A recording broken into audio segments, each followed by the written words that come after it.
Good evening, everybody, and welcome to the Byram Hill Board of Education meeting, March 1st, 2016. Please rise and join me in the pledge. I pledge allegiance to the flag of the United States of America and to the republic for which it stands, one nation, under God, indivisible, with liberty and justice for all. Thank you. Please be seated.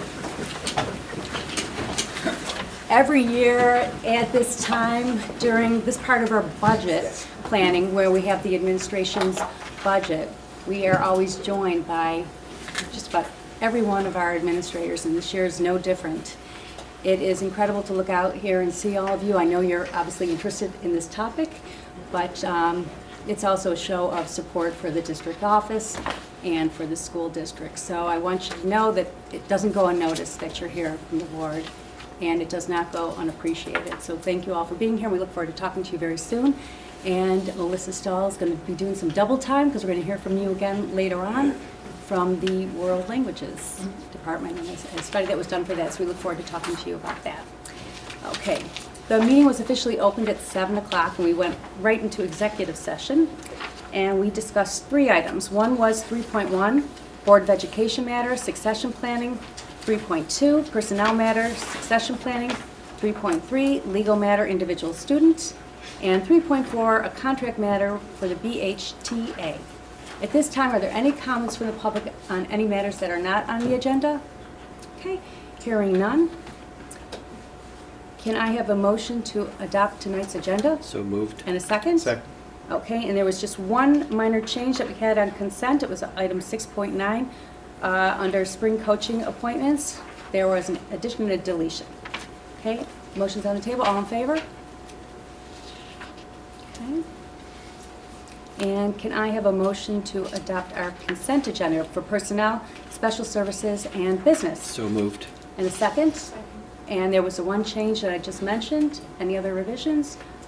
All in favor, as amended? Okay. And what we just did here in our consent agenda, we did something very, very special in here that we don't want to get hidden. We have a special person here today who just got tenure. Would you stand, please? Coach S. Steve.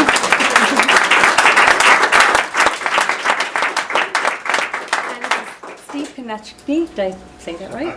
Close enough. Coach S. Yeah, Mr. S. It is really wonderful to have you at our district and all that you contribute. And I'm going to actually turn it over to Jen and talk more to this. But thank you for being here, and thank you for making the district your home. And congratulations. Congratulations. We hope you didn't miss it. It happens very quickly. But you actually came to the district when we were at a very odd juncture in losing a teacher at a critical moment in the year. And he came and hit the ground running from the moment we were here. We're so fortunate. Our geometry, pre-calc, our Algebra 2 trig kids are kids out on the soccer field. I mean, you have really impacted this community while you're here. So when we look at tenure, we look at it as a vantage point from which you can continue to grow and continue to excel. And we hope you continue to enjoy the community that you have here because your contributions are really meaningful to us. And I know that the kids are crazy about you. You really are a terrific role model for them. Thank you. I've had the pleasure of watching this young man grow as a coach and grow in his interactions with the students, and it's really been a nice journey for you. You truly have earned the respect of the students and of your faculty, and I, for one, couldn't be more thrilled that you're receiving tenure. So congratulations, and I know the boys soccer players feel that they've been very lucky to have you in their lives for a couple several years, and I think it's a faith well placed. So congratulations, and we look forward to hearing many more good things about you in the years ahead. Congratulations. Just for the record, Stephen's a member of the high school math department, and in this day and age, I'm not sure there's a more important job in high schools than teaching in the STEM area. He's done a terrific job with that, as Jen has said. As Ira pointed out, he's been an important coach for us. And this is not the kind of district where it's easy to become important after just 3 years. That's right. And the reason it's worked, and this is every principal's desire, I think Chris would say, and certainly every superintendent's desire, is to find that teacher who really can become part of the culture and the community of the place. And when it's one thing to be in the classroom, it's another thing to be coaching, but almost wherever I am, I see Stephen. You know, the athletic department needs help managing a game, he's there. Events at the school, he's there. And that kind of presence is so important to students, because it isn't just the math scholar and the soccer star who we care about, it's the teacher who's present for every kid. And in my opinion, you do that, and that's why we feel fortunate to have you. Thank you. Thank you. We're going to let you slide out. Unless you want to be heard in rebuttal. Well, I just want to thank you guys very much. I really have become one of Byron Hills. I feel like this is my new home now, and 3 years went by really fast. And, it really just seems like yesterday I came here as a leave replacement. I wound up turning full-time, and I was a full-time teacher before I could even finish my master's degree, and I was done. It was incredible. Thank you all for this opportunity, and I'm going to keep growing and give the students and this community my all for the next 32 years. I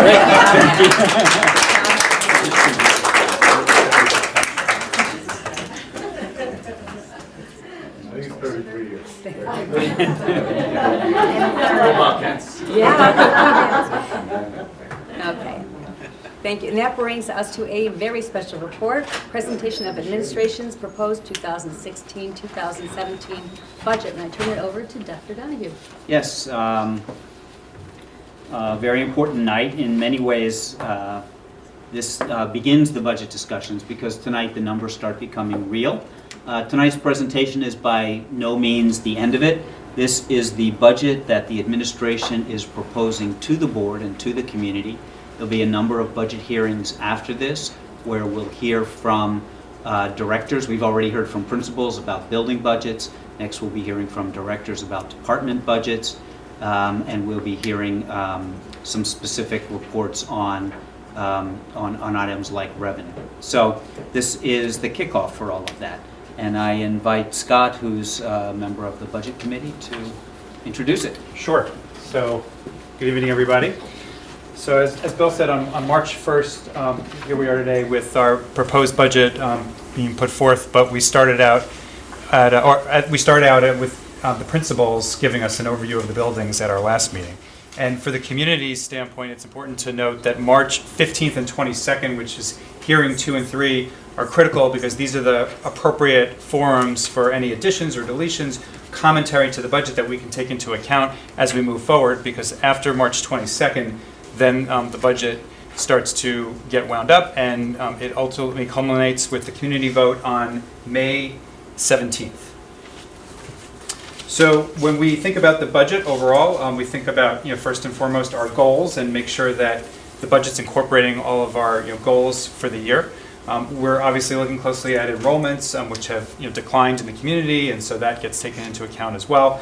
We want to make sure that from kindergarten all the way through 12th grade, we're maintaining our excellent programs and making sure that our folks in Coman Hill, as our students, as they grow through the district, they'll get the same opportunity that our high schoolers are getting today. We look at staffing needs across the various buildings, and then of course the litany of mandates, both federal and state, that we need to follow. When we also approach the budget, it's built up in a very responsible and thorough manner by starting with data, lots of data from prior years, from suppliers, from many different sources that Greg compiles. We look at not only the income statement and the expense side overall, but also the debt side of the balance sheet and the investments that we have to make, as well as things like the transportation facility and replacement of capital equipment. So with that, I think the most important point to emphasize is that we want the process to be very transparent, and we invite any comments from the community over the course of the next couple of meetings, and we look forward to having a good dialogue around this year's budget. Thank you. So at this time, I'd like to present the actual budget and talk about the numbers that we're proposing for next year. This year's budget that is proposed represents a 1.3% budget-to-budget increase over last year. In terms of all the goals that were just spoken about, continuing our excellence is certainly one, but we're very aware that in these economic times, staying under the tax cap is important, and this budget does achieve this. So the new budget will be a 1.3% increase, and again, that is not the new tax rate. It continues the vision. Our goal is that every student who's in kindergarten today will enjoy programs that are equivalent to those that our graduating seniors are receiving. At this point, our graduating seniors are enjoying college admissions results that are competitive with virtually any public school in the country and better than most private schools. And I would like to ensure that every parent who has moved here and has their children in lower grades would enjoy that same benefit. So excellence is the hallmark and the benchmark for all of our successes. On our curriculum page on the website, there are there's a sheet that highlights, page that highlights our achievements if you'd like to look at it. How was the proposed budget developed? Virtually a tremendous amount of data was collected at the last meeting, at the budget hearing meeting, number 1 anyway. Mr. Carlson went over the 5-year projections for the budget, which is where we begin every year. And we build off of that and look at virtually every aspect. One of the most important aspects is enrollment. And we have been in a situation for a little while, actually, where district enrollment has been declining. We're right in the middle of that graph right now. 15-16 is the 5th bar out. So you can see that enrollment's been slightly declining and will continue to slightly decline over the next 5 years. When you look at our buildings, the story's a bit more complicated, and this makes budget planning more complicated. The bluish-purplish bar that sticks up the highest is the high school. And you can see that enrollments there really have just capped out. 15-16 is the 5th again. So you can see that enrollments have not declined significantly there, and that at the other buildings they've kind of stabilized out. So the future decline is mostly at the high school. That makes planning staffing, planning budgets a little bit more complicated because it's not while there's a decline in the overall enrollment, we have to deal with it at each building. So that brings us to focus on staff resources, and I'm going to turn it over to our HR specialist, Assistant Superintendent Jen Lamia. Thank you. Well, while our staffing is always geared toward our student needs, I will show you 2 slides, the first slide being the increases, the second slide being the decreases, and I think what you're going to see is that the true impact is not that significant, despite the fact that you see quite a few bullets. For special education, CSE chairperson, this is a full-time teaching position, not an administrative position that we're proposing. Currently, we have contracted employees and some of our own employees managing that CSE position. The reason for putting it into one position is twofold. Number one, we are able to reduce the amount of money that we are paying to consultants. And number two, to make sure that we really have consistency in that CSE chairperson role of allocating resources for students with special needs. The second proposition is special education co-teacher. This is to support the model that we've had at the middle school for the past 2 years. Currently 6th and 7th grade are in a co-teach model. It has been very successful. We are able to have a content level specialist and a special educator working together with particular students. What this has allowed us to do is to maintain the rigor that we have and to maintain the level of curriculum that we want for these students. In addition, it's helping us because we are providing support for students in class and subsequently they are not needing academic intervention services. So those two being new positions, but this first special education, CSE chairperson position not being of significant cost necessarily because of how money can be allocated. Network specialist and computer aid, we have been growing by leaps and bounds in technology. We have not been growing in staff to support that technology. So The network specialist actually is only a promotional position. You'll see on the next slide, there's a decrease of a junior network specialist. So that would be taking one of our employees and promoting them. Reason being that BOCES is now restructuring their aid to the school. So instead of having a full-time network specialist, we're really looking at a 0.6 specialist.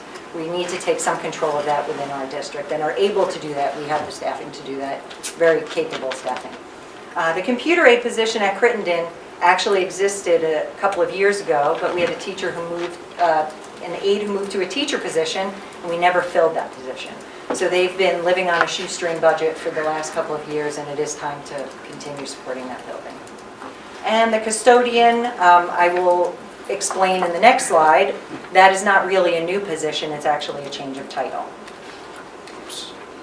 For the decreases, at the elementary school, we always kept a building substitute. It was a full-time teacher who would go into long-term substituting positions.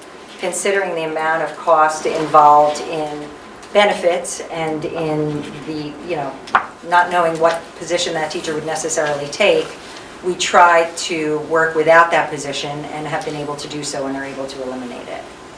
Junior network specialist, as you know, is going to be that network specialist position we're adding, so that's not a significant add. Teacher aides is a significant staff decrease. We have 4 teacher aides who are retiring this year. We're reallocating a lot of that responsibility within different grades with the help of the building principals. And so we are able to make a reduction of 4 full-time aides. And if you look at the cost of aides and the cost of benefits, that's pretty significant.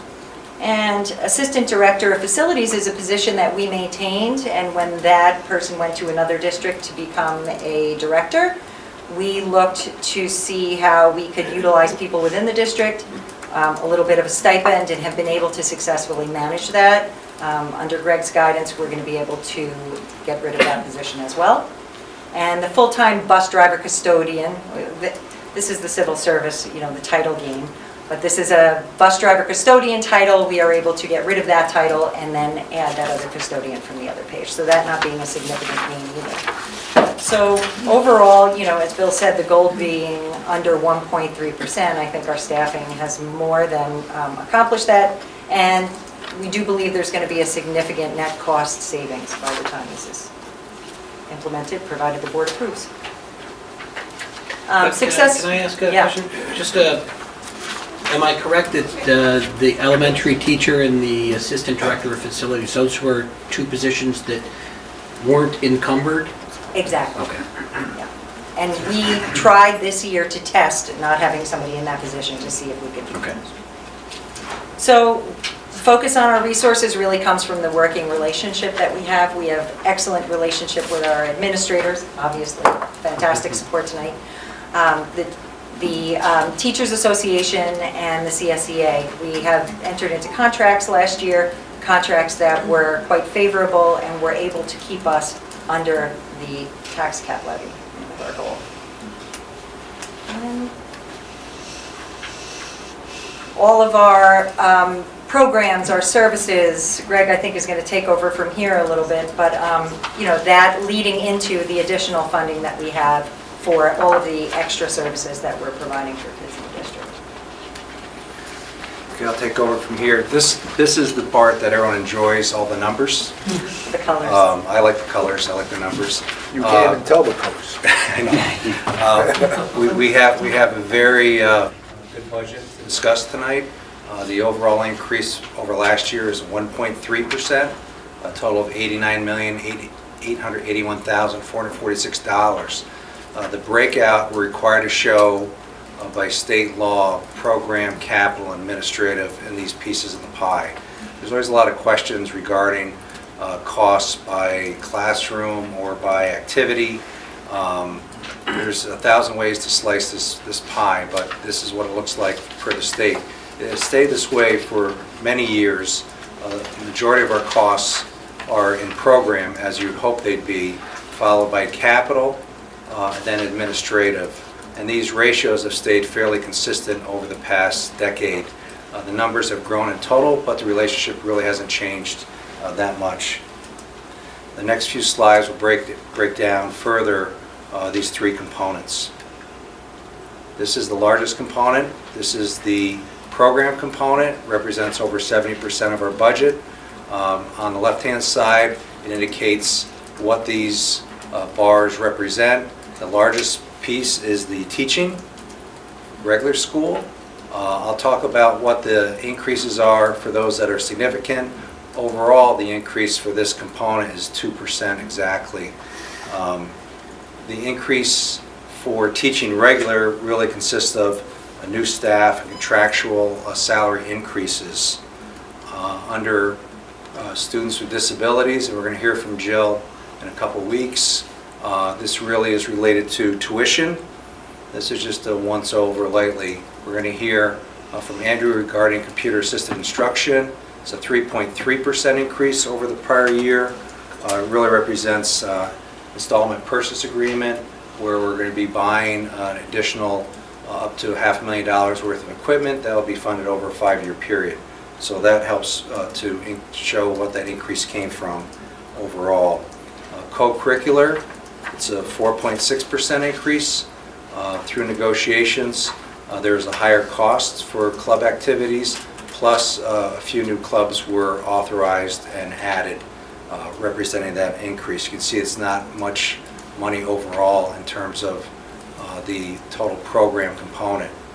Under transportation, there's an actual decrease, negative 1.8%. Jen just mentioned that for a full-time driver becoming a custodian. This is that individual coming out of that area. Under employee benefits, it's a 2.8% decrease in benefits. Our benefit costs actually are increasing, but because we didn't have settled contracts with 2 of our 3 unions last year, monies were put in the budget under employee benefits to provide for those costs. Interfund transfer, there's no change. Second component, this represents 18% of the budget. It has an overall decrease of 1.5%. Under operation of plant, there's a slight decrease, and that really comes from the assistant director of facilities that Jen had mentioned. That position is not being funded at this point. Under maintenance of plant, there's a substantial increase. This really, and the board has it in front of them in terms of their budget books, this really is for student furniture, and that accounts for the majority of that increase. Pupil transportation, there's the same number of vehicles being requested by Cheryl, who'll be out in about 3 weeks from now, and we'll discuss that with the board. Once again, employee benefits, you see there's a decrease for the same reason I mentioned.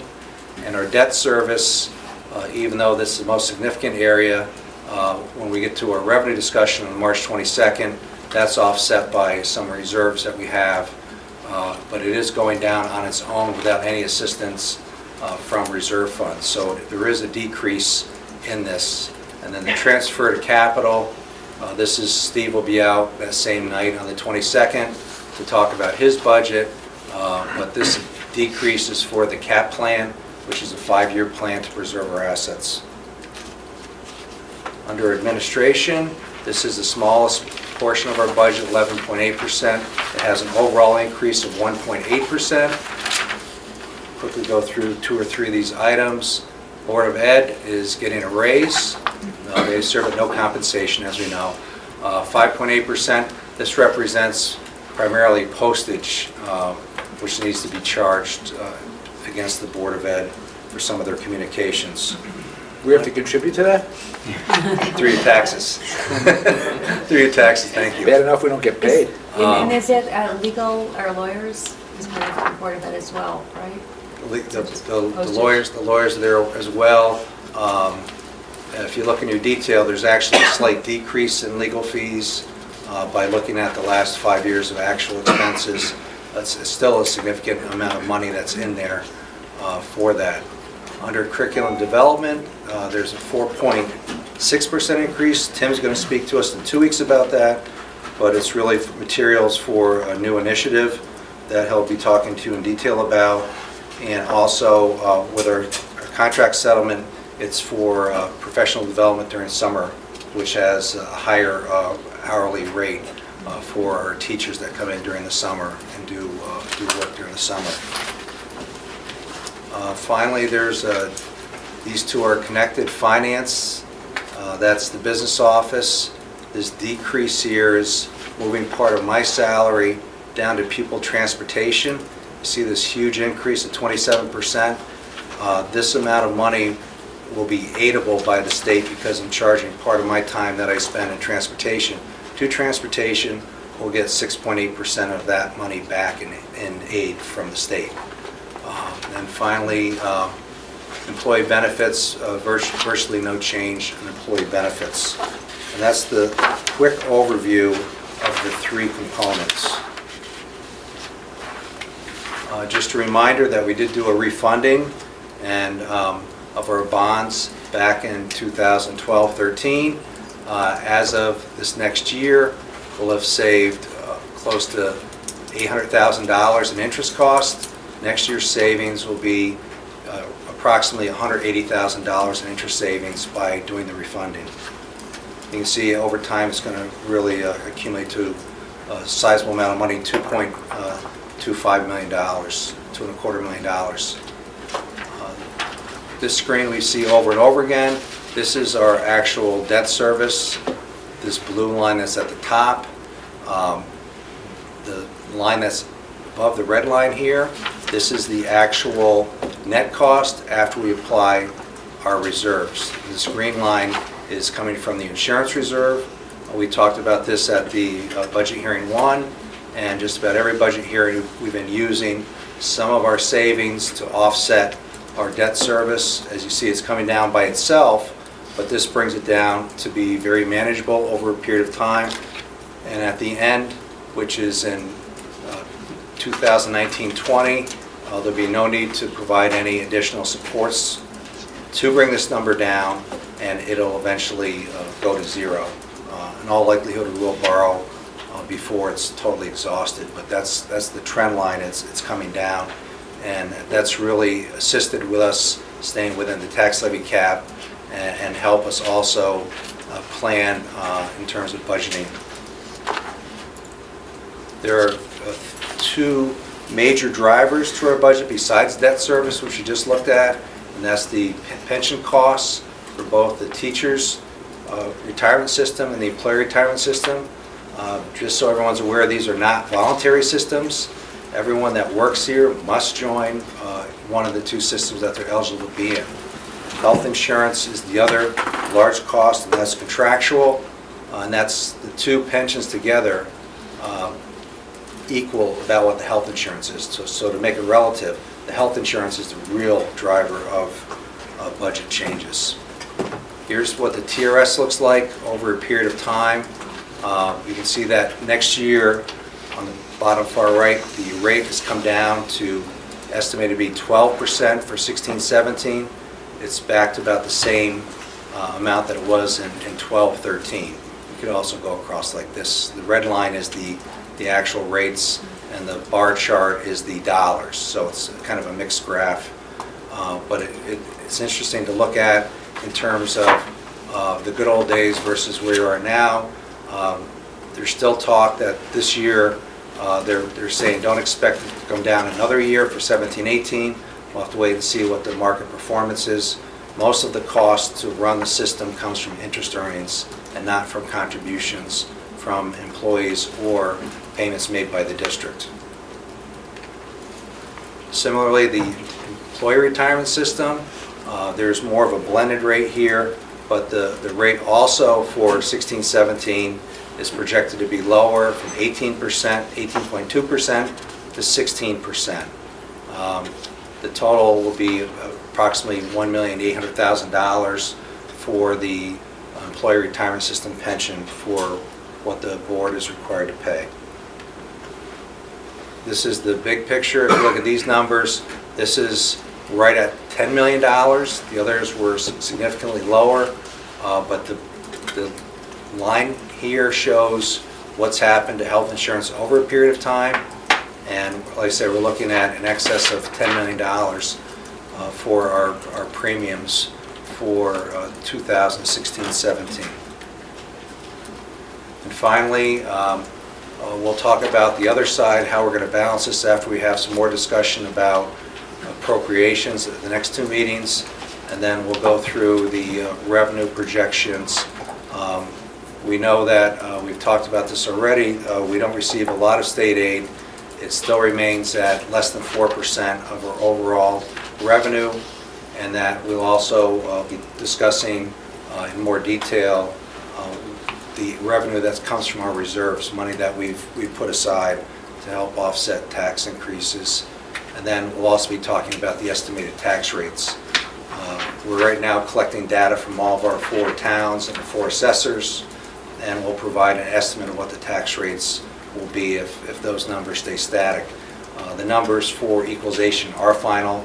We talked about that at the first budget hearing, but now we'll fill in the blanks with the assessables that will be used to generate the actual tax rates. Bill? Yeah, just want to go back again to say that the 1.3% budget-to-budget increase doesn't represent tax increase because of what Greg just presented, that we haven't talked about the revenues yet. The costs will go up 1.3%. We want to take a look at what revenues are, and then we can come out to the tax rate. So there are a number of issues of concern. I don't suppose any of these actually have anything to do with paying the bills or taxing for the bills, but they certainly help to create the fiscal environment that we're in. And school districts are in a challenging fiscal environment because the state has passed on many costs to us that in past years might have been covered by the state. And they have also reduced state aid. And as I've said in many venues, state aid, in my mind, is the greatest misnomer there is. This isn't aid that's coming from the state. State aid is how much of our tax dollars come back. So when you pay your tax bill to New York State every year, what they call aid coming back is actually coming from here. And as it is in most wealthy districts, less comes back than goes out.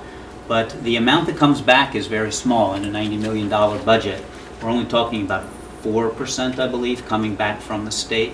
And this is a real area of concern. We're affected by the gap elimination adjustment in addition. What this means is that not only do they not send much back, but what they promised to send back doesn't get here. The state has closed its own budget gap by not giving school districts the state aid that was promised. We're about $3.5 million. I was going to say they're in about $3.5 million in the red to us. They don't consider it in the red. It's never coming. But we would like them to stop the gap elimination at least in the current years, if not repaying what's owed from the past. There's a tax levy cap, which most people enjoy, but truthfully, it's difficult to manage a budget when your income is the thing that's limited.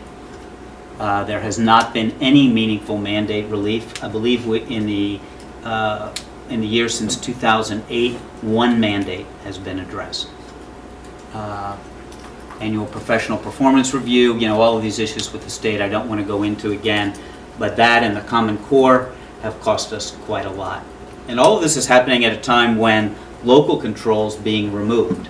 So your input into how good your schools are, where your money's spent, and how your tax dollars are used is being reduced locally at the same time that this pressure is on us from the state. So a lot of concerns there for those who are interested in the political side of this. We'll have our budget posted by March 4th, a couple days from now. And our next budget hearing is on March 15th. Greg alluded to some of the speakers we'll be hearing. And there is a schedule, which you can also find on our website, of the upcoming meetings. There are actually 5 budget hearings before the budget vote on May 17. Last year, of our 16,000 registered voters, slightly over 1,000 participated in the vote.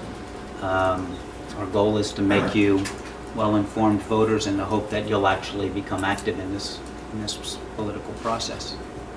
Thank you. Thank you.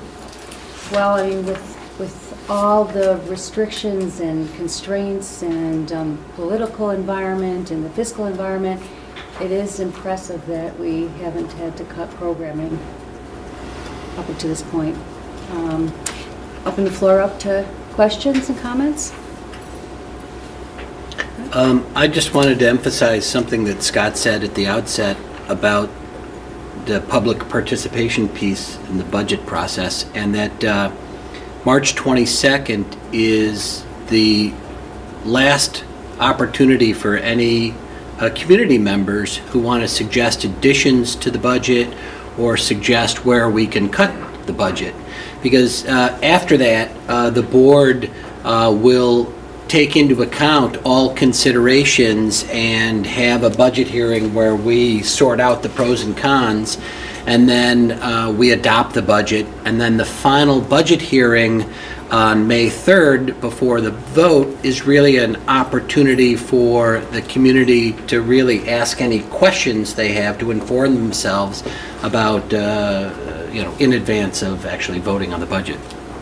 So March 22nd is the deadline, and every year sometimes people come here and say, what about this? We need more school buses, we need more this, we need more that. And that's the deadline for consideration of that. Thank you. Now, as far as like really drilling down into these areas, this was sort of, top line, right? We're going to get into details of each of these in the next 2 meetings, right? Yeah. So for instance, at the next meeting, Jill will be here to talk about special education, which is, well, we'll hear about it in the formal hearings are the big budgets. So if we have questions on any of these big line things, should we hold off till we get into the detail? Like, On specific lines, I think so. Support the bill, and we'll address them at the meetings. any other comments or questions at this time? Any from the public? Okay. Very good. Thank you. Thank you very much, everybody. And I guess I should say, you're more than welcome to stay. You could stay to keep us company, you could stay to support Melissa, but we completely understand if you'd like to get home to your families. We're always grateful for the support of the Board of Education, the central office. On behalf of the administrators, I thank you for your support. I look forward to a very successful budget season for all of us. So, thank you. Thank you, Dr. Thank you. We thank you for all you've done in so many levels for this district. That's very kind. Thank you. Really. Shall we go? Yeah, we'll take a break. Thanks, everybody.